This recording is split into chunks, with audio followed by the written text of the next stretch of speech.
एक दिन अली एक रेस्टोरेंट में खाना खाने गया। वहाँ एक टेबल पर बूढ़े मियाँ और उनकी बूढ़ी महबूबा भी बैठे हुए थे। इसी दौरान एक निहायत ही डिसेंट और खुश शक्ल भाई साहब होटल में दाखिल हुए और वाश बेसन पर हाथ धोकर कुछ फासले पर उनके बराबर वाली टेबल पर बैठ गए। चूंकि अली ने अपने खाने का ऑर्डर पहले ही दे दिया था तो इसलिए वो खाने का इंतजार कर रहे थे कि अचानक इस खुश शक्ल वाले साहब के मोबाइल फ़ोन की बैल बजी, जिसके बाद वो कदरे ऊंची आवाज़ में मोबाइल पर किसी से बात करने लगे। उनके बात करने के अंदाज से लग रहा था कि उनको अल्लाह ने कोई बहुत बड़ी खुशी से नवाजा था। और फिर मोबाइल पर बात खत्म करने के बाद वो वहां पर मौजूद सब लोगों को मुखातिब करते हुए बुलंद आवाज़ में बोले, ख्वातीन व हजरात, आज मैं बहुत खुश हूं कि अल्लाह ने मुझे बेटा अता किया है और इस खुशी में मैं आप सबको मटन कढ़ाई खिलाऊंगा। अली अपनी जगह से उठा और आगे जाकर उन्हें मुबारकबाद दी और कहा कि ओ भाई, हमने तो अपने खाने का ऑर्डर पहले ही दे दिया है। ये सुनते ही इन्होंने कहा, अच्छा चलो कोई बात नहीं, इस खुशी में आपके खाने का बिल मैं अदा करूंगा। फिर उन्होंने वहां पर मौजूद बाकी सब लोगों बशमूल उन बूढ़े मियाँ जी और उनकी बुढ़िया के लिए मटन कढ़ाई का ऑर्डर किया और सबका बिल अदा करके अपना खाना खा के खुशी खुशी चले गए।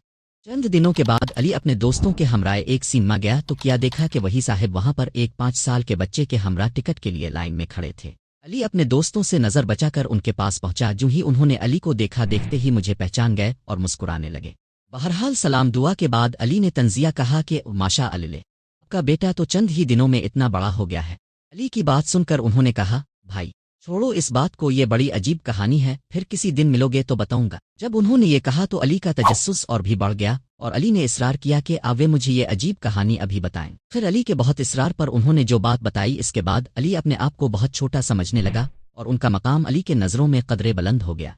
दोस्तों, उन्होंने बताया कि इस दिन जब मैं रेस्टोरेंट में दाखिल तो हाथ धोने के लिए वाश बेसन की तरफ गया और वहां हाथ धोते वक्त मैंने उन बूढ़े मियाँ और बड़ी अम्मा जी की बातें सुन ली थीं। बड़ी अम्मा कह रही थी, आज मेरा मटन कढ़ाई खाने को दिल कर रहा है। इस पर बूढ़े मियाँ ने बहुत अफसुर्दा लहजे में कहा कि ये मेरे पास पूरे महीने के लिए सिर्फ 2000 रुपए हैं, अगर कढ़ाई खाएंगे तो पूरे महीने गुजारा कैसे होगा। ऐसा करते हैं, आज दाल रोटी खा लेते हैं, कढ़ाई फिर किसी दिन खा लेंगे। उन साहिब ने कहा कि इसी वजह से मैंने अपने मोबाइल की खुद ही बैल बजाकर वो बेटे की पैदाइश का ड्रामा किया था ताकि मैं अपनी फर्जी खुशी के बहाने उनकी दिल्ली और खामोश खिदमत कर सकूं। अली ने कहा, तो भाई सिर्फ उन्हीं बुजुर्गों के पैसे दे देते, अपने खामखा बाकी सब लोगों को खाना भी खिलाया और उनका बिल भी अदा किया।